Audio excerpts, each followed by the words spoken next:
व्यासनंदन परिव्राजकाचार्य यतीन्द्र मुख्य श्री सुखदेव जी का स्मरण वंदन करके नैमिषारण्य की पुण्य भूमि में यह पावन प्रसंग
करके इतने जिज्ञासु बन करके सुनो कि हो सकता है वक्ता उसमें कोई नया भाव प्रस्तुत कर दे, कोई नई बात उसमें निकल पड़े। यही सुनने की कुशलता है। हनुमंत लाल जी महाराज भगवान की कथा सुनने के परम रसिक है। पहले हनुमान जी सेवा में ही मस्त रहते थे, कथा नहीं सुनते थे। एक दिन राम जी ने कहा कि हनुमान कभी कथा वार्ता भी सुनते हो कि नहीं? हनुमान जी बोले सरकार हमें तो आपकी सेवा में ही सुख मिलता है, फुर्सत भी इतनी नहीं है जो बैठ के कथा कहीं सुनी जाए या सुनने जाई जाए।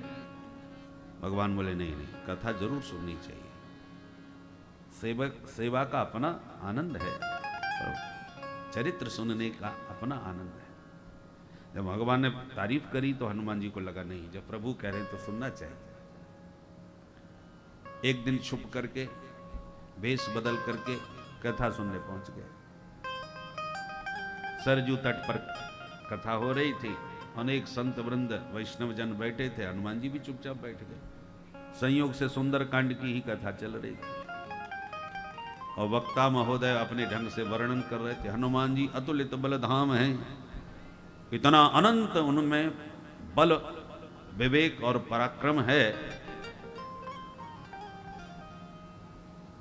कि जब लंका में जाने का प्रसंग आया कि कौन जाए सागर पार करके, तो हनुमान जी इतना विशाल काय देह बनाए, एक चरण इधर और दूसरा चरण सीधा लंका में रखा, एक कदम में समुद्र पार कर गए। एक क्रोध भरी फुसकार मारी, सारी लंका जला करके राख में मिला, सारी लंका को ध्वस्त कर दिया एक अग्नि की फुसकार से।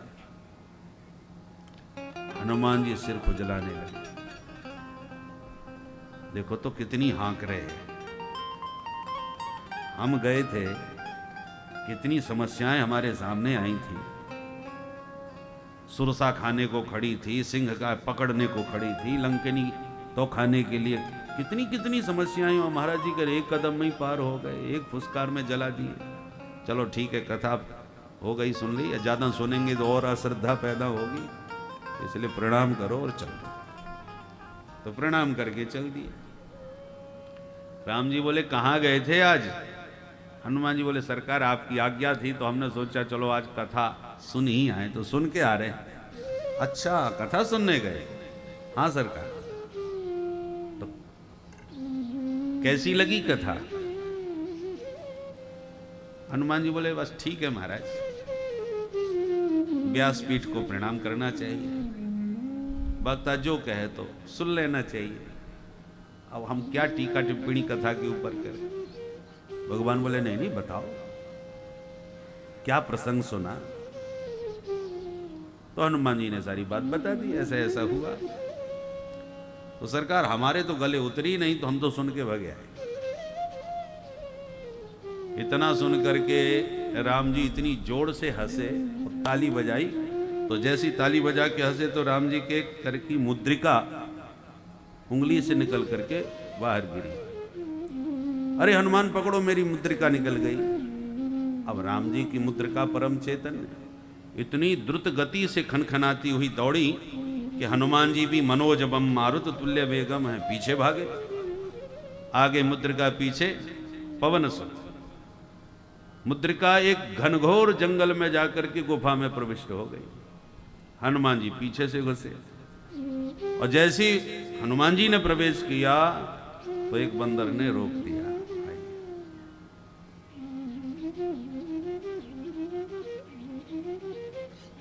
हमारी गुरु बहन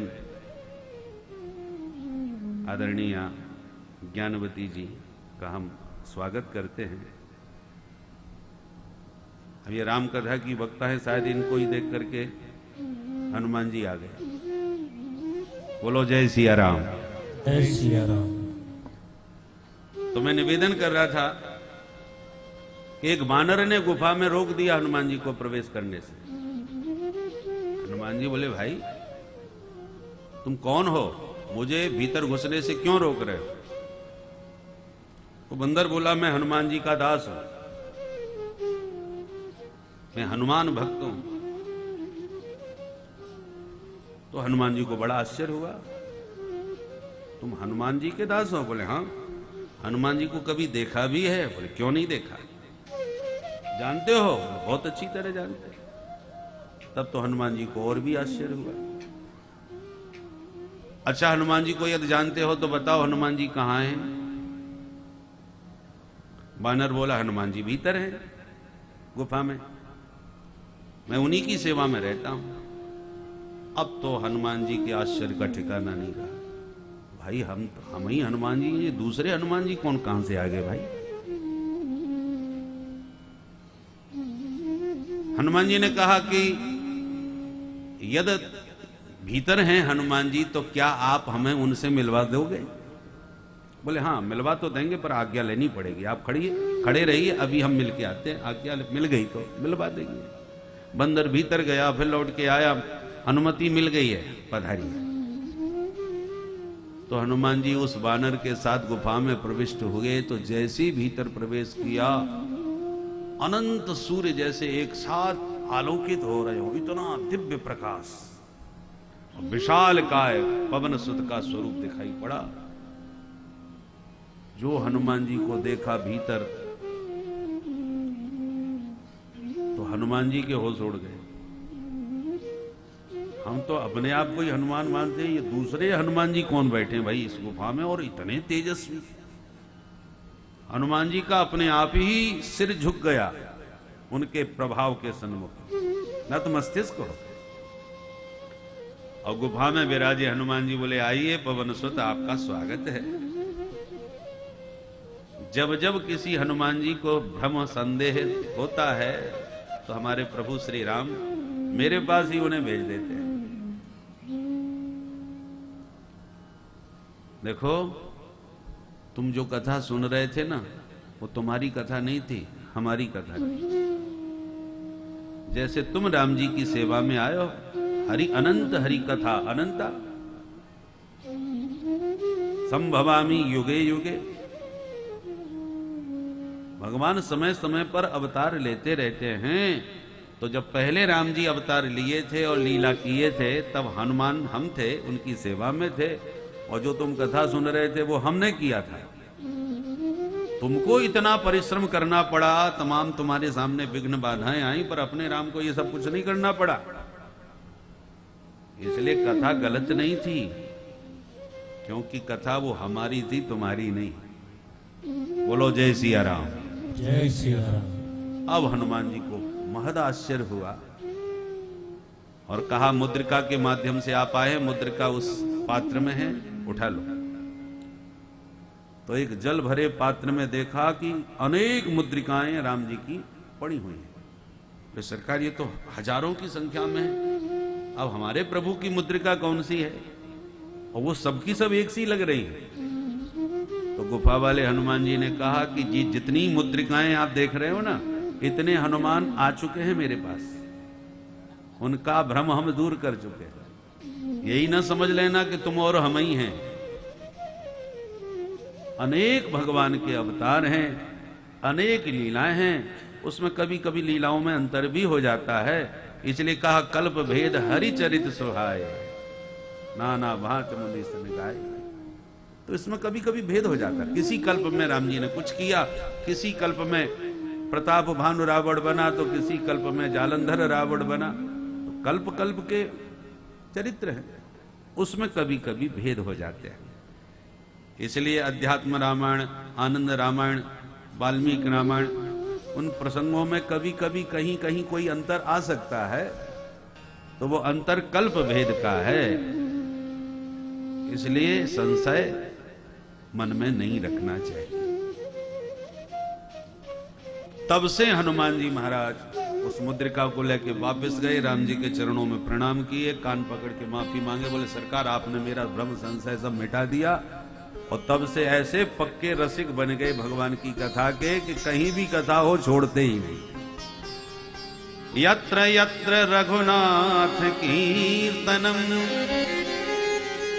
तत्र तत्र कृतमस्तकांजलि।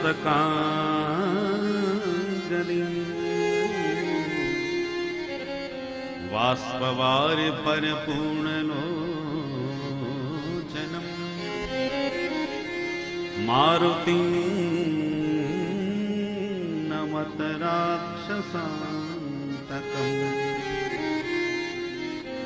प्रभु चरित्र सुनबे को रसिया, प्रभु चरित्र सुनबे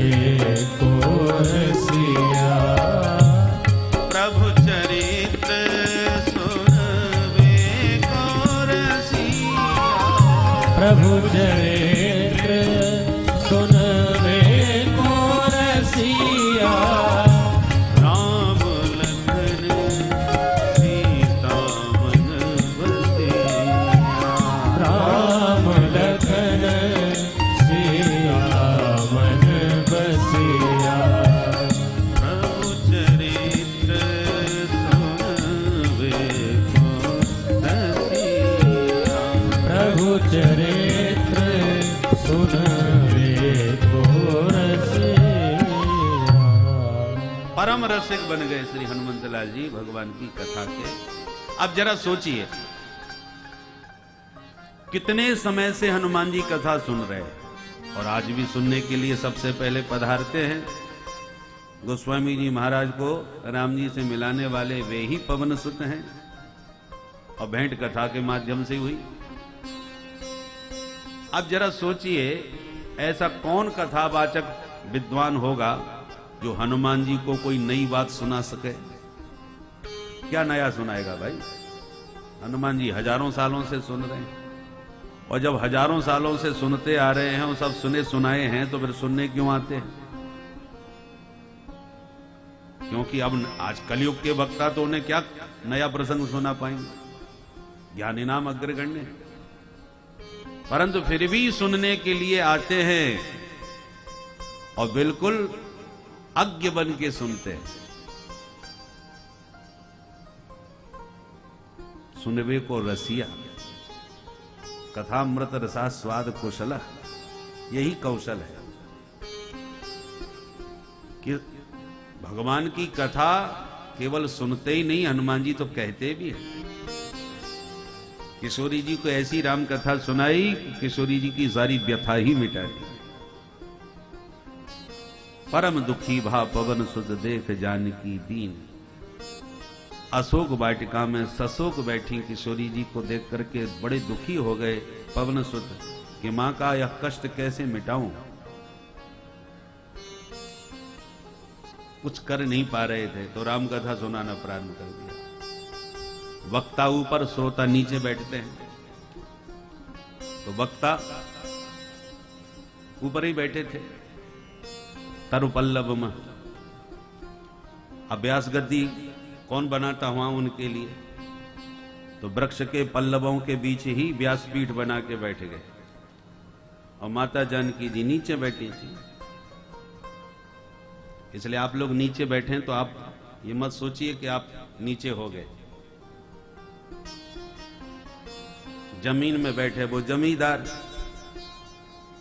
और चौकी पे बैठे वो चौकीदार, इसलिए मैं भी चौकीदार हूं। बोलो राधे राधे। अब आजकल इसका अर्थ दूसरा हो जाता है और हम तो अपने ही अर्थ में कह रहे हैं भाई। हम भी चौकीदार हैं। चौकीदार का काम क्या होता है? अच्छा, जागते रहो। स्वयं जागता है और सोए हुए लोगों को भी जगाता है। रात भर घूमता है, डंडा घुमाता है, सीटी बजाता है। अलग अलग ढंग है चौकीदारों के। पर चौकीदार सो गया और फिर कहीं चोरी हो गई तो सबसे पहले पुलिस वाले चौकीदार को ही पकड़ेंगे। तुम कहां थे? तुमने क्या देखा? तुम क्या कर रहे थे? क्योंकि चौकीदार का काम है जागते रहना और जगाते रहना। उसी प्रकार जब समाज का पतन होता है, समाज में गिरावट आती है, समाज में हानि होती है, तो भगवान भी चौकीदारों से पूछते हैं कि तुमने चौकी पर बैठ के खूब पुजवाया अपने आप को, समाज में इतनी गिरावट आई, तुमने उसके लिए क्या किया? इसलिए व्यासपीठ की अपनी जिम्मेवारी होती है। वक्ता सजग रहे और समाज को जागृत रखे। उत्तिष्ठ जागृत श्रुति का संदेश है। तो हनुमान जी महाराज व्यासपीठ बना करके अशोक पल्लव में बैठ करके इतनी जोरदार कथा सुनाए कि रामचंद्र गुण बरने राधा,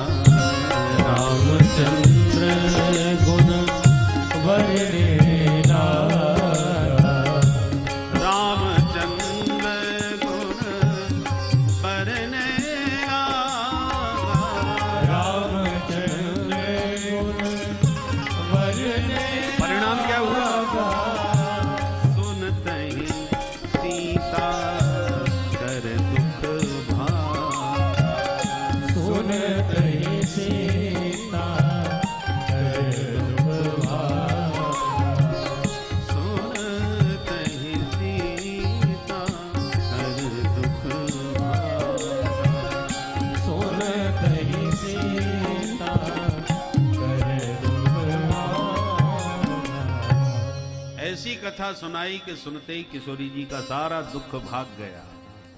तो कथा का मतलब ही है कम सुखम स्थापयति, सुख की स्थापना कर दे, सुख का संचार, हृदय में आनंद का संचार कर दे, वही तो कथा है। कथा वही है जो जीव की व्यथा मिटा दे।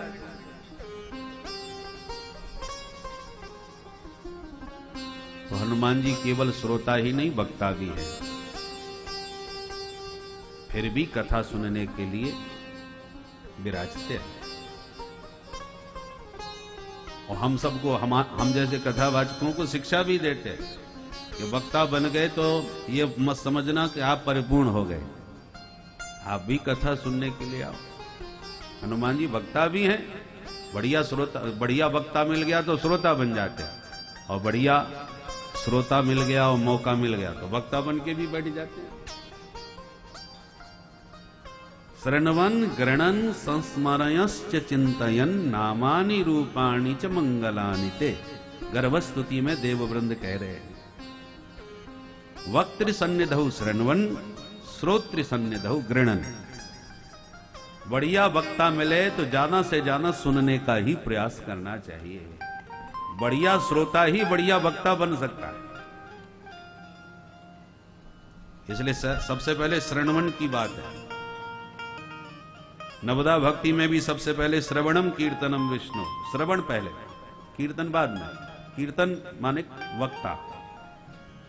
भगवान की कथा चाहे गा के कहो, चाहे गद्य में चाहे पद्य में, कीर्तन दोनों रूप से कहलाता है। तो हनुमान जी फिर भी कथा सुनते हैं और डूब के सुनते हैं, जबकि हम जैसे कलयुग के वक्ता उन्हें क्या नई कथा सुना पाएंगे। और फिर भी सुनने के लिए आते हैं। क्यों आते हैं फिर? केवल इसलिए नहीं आते कि कोई नई बात सुनने को मिलेगी। हम लोग सुनते हैं तो इसी दृष्टि से सुनते हैं, ये तो सब कथाएं सुनी सुनाई हैं, देखें आज वक्ता क्या नया सुनाएंगे। अब नया सुनाने के चक्कर में वक्ता फिर आत्मकथा सुनाने लग जाते हैं। और क्या नया भाई, भागवत का कोर्स तो बदल नहीं सकते, वो तो जैसा है वैसा ही कहा जाएगा। अब नया क्या सुना भाई? पर हनुमान जी सुनने इसलिए आते हैं कि नई बात सुनेंगे सो बात नहीं। राम जी में इतनी प्रगाढ़ प्रीति है कि राम जी का नाम सुनते ही बाष्पवार परिपूर्ण लोचनम, आनंद में डूब जाते हैं। हमारे प्रभु के चरित्र गाए जा रहे हैं, हमारे राम जी की चर्चा हो रही है, तो राम जी में इतना अनुराग है कि कोई राम जी का नाम भर ले, कथा की तो बात ही दूर है। ये प्रेमियों का स्वभाव है, जिसके प्रति अत्यंत प्रीति होती है उसके नाम में ही चमत्कार होता है। राम नाम वही है, लेने वाले हम हैं, पर हम लोग राम नाम कहते हैं तो उसमें उतना प्रीति का संचार नहीं होता। पर वही राम शब्द जब भरत जी कहते हैं तो चित्रकूट में उनके राम कहते ही पाषाण द्रवित हो जाते हैं, पत्थर पिघल जाते हैं। यह है राम नाम की प्रीति का चमत्कार, क्योंकि ये भरत जी के हृदय से निकला हुआ राम नाम है, जो साक्षात राम जी के प्रेम विग्रह हैं। ऐसे ही हनुमान जी भगवान के परम चरणानुरागी हैं, और इसलिए वो इसलिए नहीं आते कि वो कथा में कोई नई बात सुनने को मिलेगी, बल्कि इसलिए आते हैं कि राम नाम सुनने को मिलता है। बस राम नाम सुनते ही आनंद विभोर हो जाते हैं, प्रेम परिपूर्ण हो जाते हैं।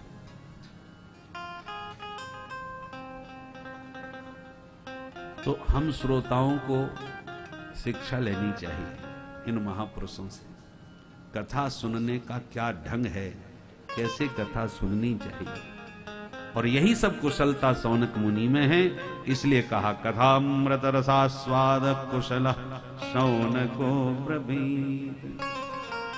कथा श्रवण की जिनमें सब प्रकार से कुशलता है, जबकि वयोवृद्ध विद्वान हैं, 88,000 ऋषियों ने जिनको अपना प्रतिनिधि बनाया है, अनेक विशेषताएं हैं सौनक जी में, परंतु कथा श्रवण की कुशलता देखो, कि अपने से उम्र में छोटे सूत जी महाराज को व्यास गद्दी पर बैठा रहे हैं, साष्टांग प्रणाम कर रहे हैं, पूजन कर रहे हैं और प्रार्थना करते हुए कहते हैं, अज्ञान ध्वांत विध्वंस कोटि सूर्य समप्रभ सूता क्या ही कथा सारम मम कर्ण रसायनम। हे सूत जी महाराज, हम लोगों का हृदय घोर अज्ञान के अंधकार से व्याप्त है और आपके पास करोड़ों सूर्य के समान दिव्य ज्ञान का प्रकाश है। सूर्य की किरण प्रकट होते ही सारा अंधकार समाप्त हो जाता है, पर सूर्य भगवान बाहर के अंधकार को दूर करने वाले हैं। हम जीवों में जन्म जन्मांतर से जो अज्ञान का तिमिर व्याप्त है वह भुवन भास्कर की किरणों से मिटने वाला नहीं है। प्रचंड मारतंड अपनी प्रखर किरणों से बहिरंग अंधकार को तो मिटा सकता है, पर जो अंतर्गत हृदयगत जो अज्ञान तिमिर है वो भुवन भास्कर की किरणों से मिटने वाला नहीं है। तो कैसे मिटेगा वो भीतर का अंधेरा? बंदो गुरुपद कंज कृपा सिंधु नर रूप हरि महामोह तम पुंज जासु वचन रवि करने कर।